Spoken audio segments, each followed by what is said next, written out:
Hoy nos sumergimos en una adaptación que no solamente recupera una de las grandes joyas del cómic latinoamericano, sino que además lo acerca a las nuevas generaciones. Me refiero al Eternauta. Vamos a ver cuáles son las claves de guión en esta adaptación que han transformado una gran nevada tóxica en una metáfora del presente. Yo soy David Esteban Cubero y esto es Guiones y Guionistas.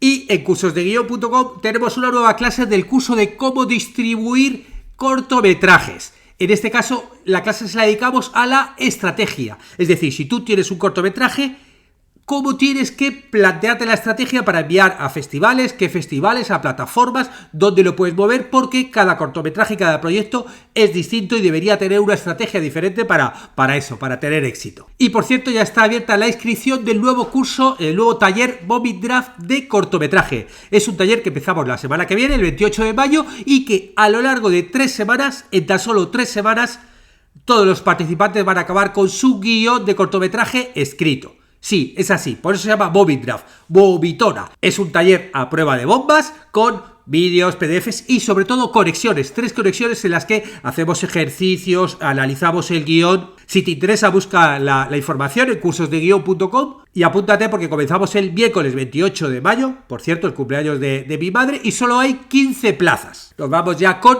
el Eternauta y estas claves de guión. La primera de ellas es la geografía como una muestra de identidad, porque toda la adaptación pasa en Buenos Aires. Y eso, bueno, no simplemente es una cuestión de ser fiel al cómic original, sino que la familia de Oesterheld, el guionista original, cuando vendió los derechos a Netflix, le puso el requisito de que tenía que estar hecho en Argentina, por actores argentinos y en español.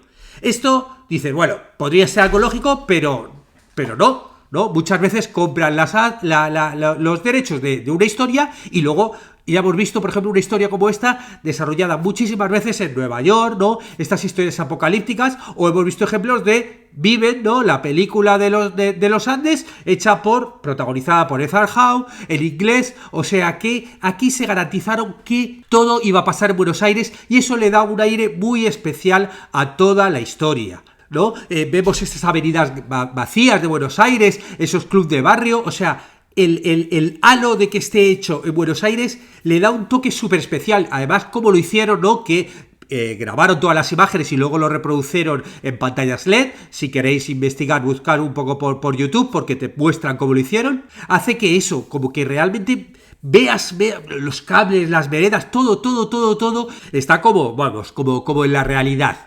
Y además contrasta mucho con esa cosa de que como que neutralizar todos los contenidos que parezcan como mundiales, ¿no? Netflix para eso yo creo que ha sido inteligente y igual que, por ejemplo, grandes éxitos de la plataforma como el Juego del Calamar está hecho en Corea y se ve Corea por todos los lados, o La Casa de Papel está hecho en España y se ve, aquí lo que se ve es la argentinidad por todos los lados. La segunda clave es la actualización temporal, es decir, que el cómic está hecho en el año, se hizo entre el año 57 y 59, pues todo se ha actualizado y se ha llevado al presente. En su momento hablaba la historia de lo que vivían entonces, es decir, la Guerra Fría, el miedo nuclear, y todo esto se ha llevado a los miedos que nos asolan ahora, que si las pandemias, que si el cambio climático, que si la desinformación, ¿no?, viral que hay.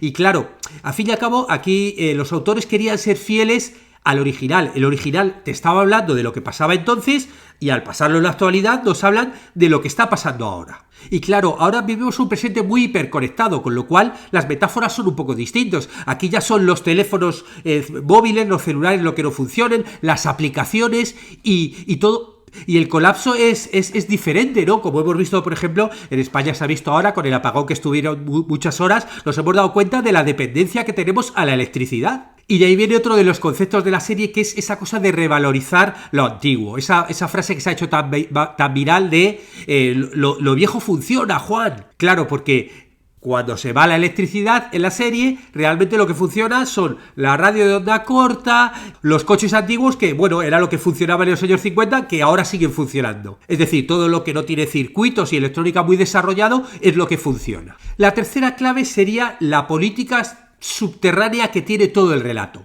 En su momento, cuando Oesterheld lo escribió, quería utilizar la metáfora de la ciencia ficción para, en el fondo, hablar de la ocupación y de la resistencia en tiempos de censura, en tiempos de dictadura. Aquí también hay un fondo que te está hablando de que, claro, que lo malo ya no son solo los extraterrestres o los militares en su momento, que se mostraba mucho más, sino te habla un poco de ese control que tienen los monopolios mediáticos, esos software de control poblacional que te controlan un poco todo. Ahora realmente mucho del gran debate que hay es quién controla el relato, quién controla la información, ¿no? Al fin y al cabo en la serie te están hablando de, o sea, vemos a los malos, que son los cascarudos, luego vemos al final del episodio las manos, pero hay una especie de ellos, que eso se verá en otra temporada, se sabe por el cómic, que son los que controlan, que es un poder en la sombra, que está manejándolo todo, y nosotros vemos las consecuencias, pero no vemos quién está detrás manejándolo todo. Además, en la serie es algo que se va descubriendo poco a poco, tanto por los personajes como por los espectadores. El cuarto elemento es que, de la adaptación distinto, es que Juan Salvo, el protagonista, envejece y se cambian un poco sus vínculos. Claro, aquí querían que lo protagonizase, como es algo multinacional, el actor argentino más famoso, ¿no?, de la actualidad, que es Ricardo Darín, pero claro, Ricardo Darín tiene ahora 68, cuando se hizo la serie, cuando se grabó tenía 66, y el personaje en el cómic original tiene 40 años. Entonces Bruno Astagnaro, el creador de la serie, estuvo planteándose hacerlo, pero hasta que realmente no se les ocurriera la idea de crear un backstory, crearle un pasado a este personaje, en este caso que había sido combatiente de las Malvinas, ¿no?, de la guerra de las Malvinas, y que todavía encima mentalmente tenía todo ese tipo de consecuencias, ahí es cuando dijeron, vale, sí, podemos hacerlo con Darín y vamos a hacer el personaje, y no solo él, sino también todos un poco mayores. Y claro, eso le da mucho más densidad, ¿no? Es un personaje que tiene mucho más carga. Junto con esto, también la mujer, en el cómic original, aquí es una exmujer, y ya no es simplemente el rol de la mujer, sino aquí es una médica que va a tener su protagonismo, su arco de transformación. Y la niña, que era Martita, una niña, aquí se convierte en Clara, una joven ya de 20 años, que incluso es el motor de la búsqueda del protagonista, sobre todo en los primeros episodios, ¿no? Ya que en los primeros episodios él no es que quiera ya salvar a la humanidad, de hecho todavía no sabe que está en peligro, sino lo que quiere es buscar a su hija. El quinto cambio tiene que ver, ya os lo he adelantado un poquito en el anterior, con crear voces femeninas mucho más fortalecidas. Ya estamos hablando de los años 50, del siglo pasado, estamos hablando de la actualidad, y obviamente el papel de las mujeres ha cambiado totalmente. Por eso Elena, la mujer de Juan Salvo, pues de repente es una médica que no solamente en algunos episodios, sino luego en la parte final es médica de campaña, que se dedican, ¿no?, todas las mujeres a socorrer a los que están allí alojados, y que te lleva también a otro de los cambios de esta adaptación, que es que ya no estamos hablando de un héroe solo, el hombre que lucha contra los malos, sino estamos hablando de esa cosa colectiva donde obviamente también las mujeres están integradas, ¿no? O sea, el tema de la supervivencia y la épica no es algo solamente masculino, sino primero es algo global, no individual, y luego obviamente los dos sexos están, es una tarea de todos los géneros. También se crean algunos personajes, como por ejemplo el de Inga, que es venezolana, con lo cual también está hablando de la realidad de la inmigración, pero que además también que ella nos la ponen como antigua militar, con lo cual es un rol no solamente de cuidar, ¿no?, más femenino, sino de repente también para guerrear, ¿no? Es una ex militar que puede luchar como cualquier hombre. Y luego el papel de Clarita, que te sirve, el de la hija, ya ha crecido, se convierte en el motor de la búsqueda, pero luego también tiene esa parte oscura que se intuye ya en la última escena de toda la temporada, que, bueno, pues parece que tiene algo que ver con los extraterrestres y va a tener también protagonismo en la segunda temporada. El sexto elemento que quiero reseñar tiene que ver con la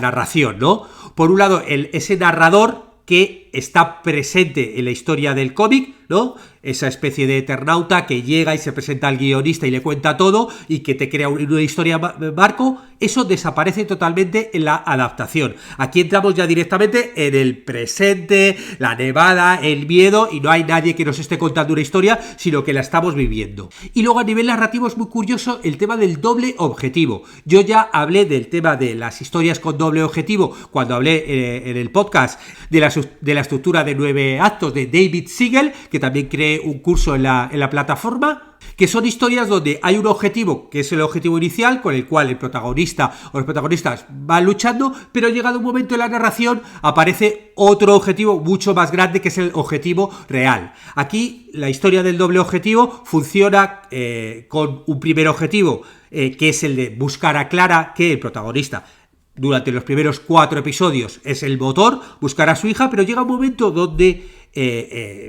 aparece, vuelve Clara, ¿no? Aparece mágicamente y a partir de ahí surge el objetivo mayor, que es, pues eso, luchar contra estos extraterrestres que intentan, bueno, pues como dominar la Tierra. Y además eso, al principio el primer objetivo es un objetivo individual, yo quiero encontrar a mi hija, pero luego ya el objetivo es colectivo, que es salvarnos todos, ¿no? Y tiene que ver también con ese mensaje colectivo de la serie. El tercer elemento tiene que ver también con la estructura y tiene que ver con ese ADN del cliffhanger que tenía el cómic en su momento y ahora la serie. Claro, porque cuando el cómic empezó a publicarse en el año 57 en la revista Hora Cero, se publicaban 3 páginas a la semana. ¿Eso qué implica? Que a nivel narrativo, cada 3 páginas tendrías que hacer un cliffhanger, ¿no? Ese gancho que mantenga al espectador con ganas para volver a la semana que viene a seguir leyendo la historia. Con lo cual, claro, si tú ves el cómic entero, te puedes ir dando cuenta como cada 3 páginas hay un cliffhanger, hay un punto ahí de giro. Todo esto hay que cambiarlo a la estructura Netflix que funciona con cada 8 minutos más o menos tienen un punto fuerte, un girito, y luego cliffhanger mucho más potentes al final de cada episodio y al final de la temporada. Que bueno, no es que sea una fórmula exacta lo de los 8 minutos, pero sí que lo que te ayuda es eso, a que haya pulsos cada cierto tiempo. Y claro, por otro lado también mantienen cierto ritmo, en algunos momentos puede bajar el ritmo, porque estamos hablando ya de eso, de un episodio de 45 minutos, ¿no? No de 3 páginas solo de guión, con lo cual el ritmo del cliffhanger y el ritmo de las 3 páginas se adapta a episodios de 45 minutos. El octavo elemento de guión importante es esa nevada tóxica, que es el detonante visual y narrativo de la historia. Claro, a nivel visual es impresionante ver esas calles vacías, en silencio, ¿no? Cómo va cayendo esa nieve que, bueno, consiguieron reproducir para poder hacer con cosas químicas, con espuma, con efectos digitales, pero la gran nevada a nivel narrativo es algo súper potente porque, claro, nos obliga a los espectadores, porque, claro, te da una serie de reglas, ¿no? Que es, los personajes no pueden salir al exterior, tienen que estar encerrados. Y una vez que están encerrados, bueno, pues está ya el momento de con quién estoy encerrado, empiezas a interactuar entre ellos, en quién puedo confiar, en quién puedo no confiar, con quién luego me puedo hacer amigo. Aquí lo que te hacen además es incorporar personajes nuevos que no estaban en el cómic, como por ejemplo el personaje de Omar, ¿no? Bueno, pues de repente viene alguien desde fuera que le metes en un grupo que acaban de conocer, y luego de repente el personaje de Inga, de la venezolana, igual, al principio cuando llegan, ellos están desconfiando de ella, y claro, poco a poco va volviendo esa transformación, ¿no? Como los personajes poco a poco empiezan a hacerse amigos, ¿no? Y como, bueno, pues va a ser una situación de supervivencia. Y luego, claro, la nieve te da el dentro, estamos encerrados, pero también es lo que ¿no? De repente te da la posibilidad de cómo salir, ¿no? La gente que se mueve entre esa nevada, ¿no? Cómo tiene que protegerse y cómo se relacionan entre ellos. De hecho, ya en los últimos episodios de la temporada, cuando acaba la nevada, es como ¡wow! ¿No? Es como que raro, ¿no? De repente que se ha ido la nieve. Llega un momento que empiezas a extrañarla. La novena clave, yo creo, de guión es esa tensión que hay entre lo íntimo y lo épico, ¿no? Porque sí, hay explosiones, hay monstruos, hay cosas muy de ciencia ficción, pero luego, al fin y al cabo, lo que hay un poco es ese barrio, ese grupo de personas. Yo ahora, por ejemplo, como llevo 11 años ya viviendo en Montevideo, esto pasa en Argentina, pero yo veo esas relaciones, veo esas personas, veo, bueno, la propia Buenos Aires, o sea, y lo veo todo súper cercano, ¿no? Yo les veo ese inicio, ¿no? En esa casa jugando al truco. Claro, el truco es un juego de cartas. Por ejemplo, mi hijo aprendió a jugarlo este año y está como loco. De hecho, hoy antes de ir a la escuela con un amigo suyo, ahí estaban jugando al truco, ¿no? Los dos que tienen 10 años jugando al truco antes de entrar. Con lo cual, claro, yo lo veo súper cercano todo lo que están contando y claro, por eso luego la épica es algo mucho más grande, porque le está pasando a gente normal, que bueno, pues que está jugando a las cartas y a partir de ahí tiene que acabar luchando contra estos extraterrestres. Y por eso luego los momentos más potentes de la serie siempre son los más humanos, ¿no? Esa reunión en la iglesia cuando están hablando, ¿no? Los momentos donde vemos esos vínculos entre personajes y esa relación como más íntima entre ellos. El décimo elemento es el tema de los antagonistas, esos enemigos sin rostro, ¿no? Que es una especie como de alegoría casi del poder invisible. Porque además en la serie, ¿no? y en el cómic lo vemos de forma escalonada, ¿no? Primero aparece la nevada, una nevada que parece normal, pero bueno, aparece en verano, con lo cual ya no está normal, y luego que es tóxica y va matando gente. Después de la nevada, ¡buah!, aparece en la mitad de la serie los cascarudos, esa especie como de escarabajos gigantes, ¿no? Que eso ya sí que, ya dices, bueno, aquí pasa algo anormal. Y luego al final ya vemos que hay una especie como de ellos con las manos y que en el último episodio vemos cómo les están controlando la mente. Eso es algo que, bueno, pues los que han leído el cómic ya saben que están los sellos, ¿no? Esos invisibles que manejan todo. Bueno, pues esa especie de cadena de dominación, ¿no? Puede ser también una metáfora de realmente los enemigos en la actualidad, ¿no? Que ve mucha gente, que si el capital financiero, que si los algoritmos, que si los estados autoritarios, ¿no? Como que parece que están luchando contra, ¿no? Todo el mundo, todas las teorías conspiranoicas funcionan así, con esos poderes que hay en la sombra que no se sabe muy bien quién hay, pero que lo controlan todo. Y que en el fondo tampoco tiene que ver con algo nacionalista, sino que es un poder que pasa, está por encima de los estados, ¿no?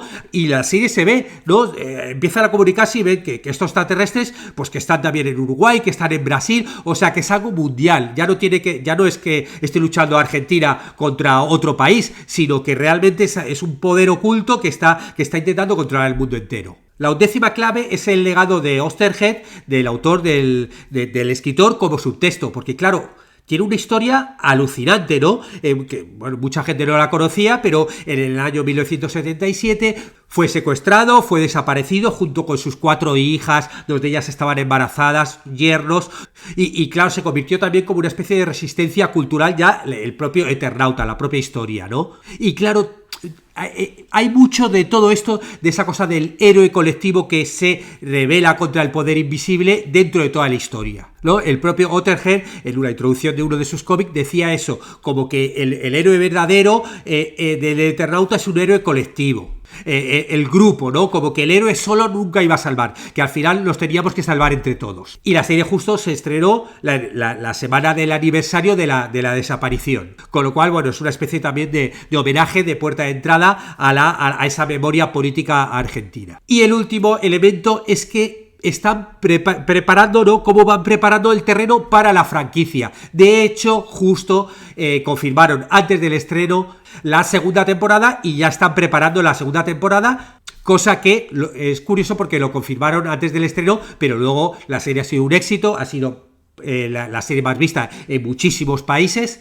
Y bueno, ese final de serie, ¿no? Te va adelantando cosas que ¿no? Esos cliffhanger de que ese ente superior que va manejando a todas las personas, qué pasó con Clara, con la hija, ¿no? Si realmente está abducida o no, esos mensajes raros de radio. Bueno, te van preparando todo como para que haya otras temporadas. Bueno, hasta aquí las claves de guión del Eternauta, una serie que, bueno, a mí me ha gustado mucho verla, además la hemos visto aquí en familia con mi hijo, y me alegra mucho que este tipo de historias, ¿no? Tan grandes, de ciencia ficción, distópicas, se empiecen a contar desde otras realidades, ¿no? Que no todo pasa en Nueva York. Nos vemos la semana que viene.